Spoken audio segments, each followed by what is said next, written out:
In this video, we will show you how to connect Authy to Discord.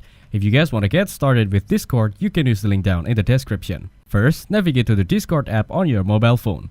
Once logged in, tap on U shown in the bottom line to reach your profile. Now, select the gear icon shown at the top to reach the settings. After that, choose the Authorized App option, and you'll see all your authorized apps here.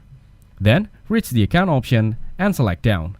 You'll find the Enable Authenticator app and tap on it. Here, hit the next button and enter the Discord auth code. Before that, copy the code given previously.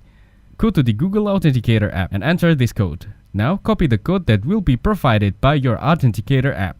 It is showing the black screen just because of privacy reasons. After that, paste the copied code into the given box of the Discord app. In the end, hit the Done button and you'll connect Authy to Discord. So, that's how to connect Auth to Discord. Make sure to use the links down in the descriptions to get started with Discord. If this video was helpful, please consider leaving a like and subscribing to my channel. With that being said, I'll see you in the next video.